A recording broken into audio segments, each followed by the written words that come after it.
There is a man, 91 years old, who lives in a mobile home in the Nevada desert. He deals in stamps and coins. He should be worth $400 billion. On April 12, 1976, he signed a piece of paper that traded his 10% of Apple for $800 in cash. His name is Ronald Wayne. When Fortune magazine asked him last month if he has regrets, he said, "That has been my answer since day one, and will be my answer until I die." He would do it again. This is file 004, and the question this file answers is not why he did it. It's why your brain would do it too. April 1st, 1976, Los Altos, California. A living room. Steve Jobs is 21 years old. Steve Wozniak is 25. Ronald Wayne is 41. Wayne works at Atari, where he met Jobs. He is a chief draftsman. He builds documentation systems for a living. He is the adult. On a folding card table, Wayne types out a 3-page partnership agreement. 45% to Jobs, 45% to Wozniak, 10% to Wayne, the tiebreaker, in case the two younger men ever disagree. Then Wayne does 3 more things. He sketches the first Apple logo, a pen and ink drawing of Isaac Newton sitting under an apple tree. He writes the Apple I manual, and he signs the contract that just created Apple Computer. 11 days later, he will walk away from all of it. The question is not why a 25-year-old engineer takes a wild bet. The question is why a 41-year-old draftsman refuses to. To answer that, we have to go to a different room. 5 years earlier, 1971, Las Vegas. Wayne is 36 years old. He has just founded a company that builds electronic slot machines. He holds the United States patent on the design. He has friends, family, and small investors who have written him checks.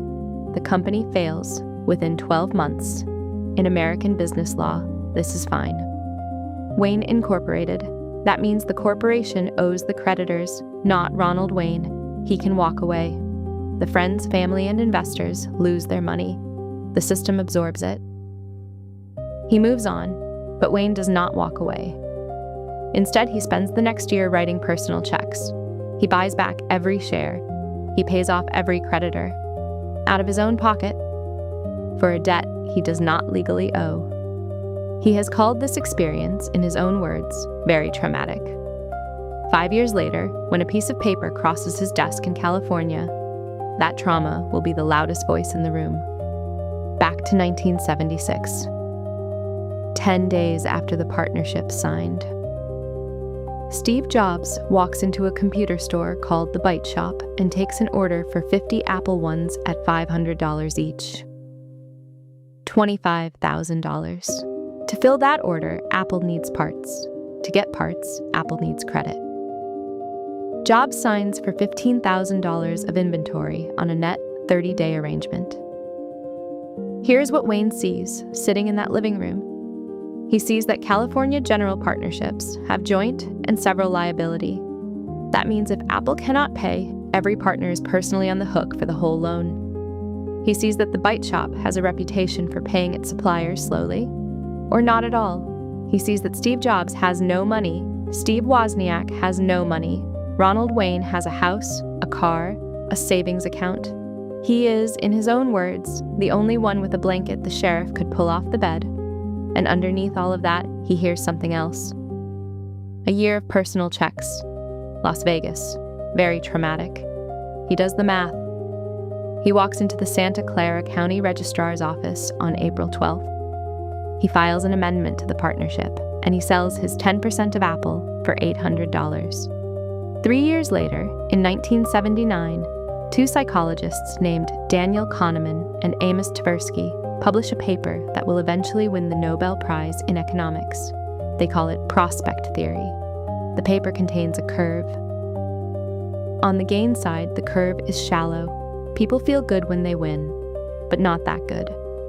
On the loss side, the curve is roughly twice as steep. People feel bad when they lose. Twice as bad.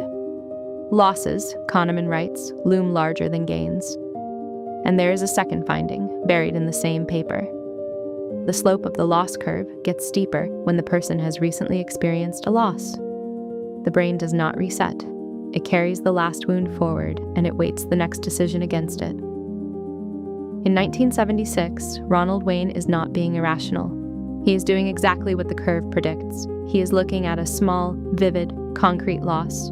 His house, his car, the sheriff at his door, and he is multiplying it by 2 because his loss circuit is still hot from Las Vegas. He is looking at an enormous, abstract, hypothetical gain, 10% of a company that does not yet exist. And he is dividing it by something close to 0 because the future is invisible to a brain that is still paying off the past. This is not stupidity. This is a Nobel Prize-winning miscalibration of the weighting function. There are 3 pieces of paper at the center of this story.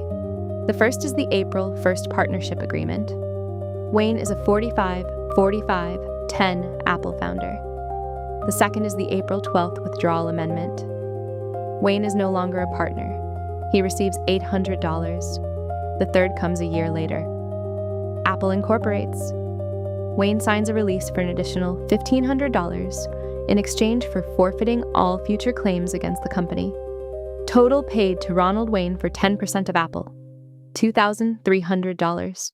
Every dollar leaves a receipt. For 18 years, Wayne keeps the contracts in a drawer. Then in 1994, he sells them. The buyer is a small computer collector. The price, by most accounts, is a few $100s. 17 years after that, on December 13, 2011, Sotheby's auctions the same bundle of paper to a new buyer for $1,594,500. Wayne has now sold his stake in Apple twice, and both times he has been on the wrong side of the trade by a factor of roughly 1 million. The story does not end there. He moves to Pahrump, Nevada. He buys a mobile home. He starts a small business dealing in rare stamps and gold coins. He is, by every visible measure, comfortable but not rich. In April of this year, Fortune magazine sent a reporter to that mobile home to ask the 91-year-old man the question he has been asked in some form for 50 years. "Do you regret it?" He said. "My success has never been defined by money. It has been defined by acting with clarity, integrity, and sound judgment, given what I actually knew at the time." And then, more directly, "That has been my answer since day one and will be my answer until I die." This is what loss aversion sounds like at 91 years old. Not bitterness, not pretending. A man who, 50 years on, has never reweighted the decision. Because the weighting function that made it never reset. He still does not see the $400 billion. He only sees the house, the car, the sheriff, the slot machines. And he is, in his own brain, still right. $800 in cash, $400 billion forfeit, 1 year of slot machine debt repaid out of pocket, 1 Nobel Prize in economics that explains the gap. The math felt right. Every dollar leaves a receipt.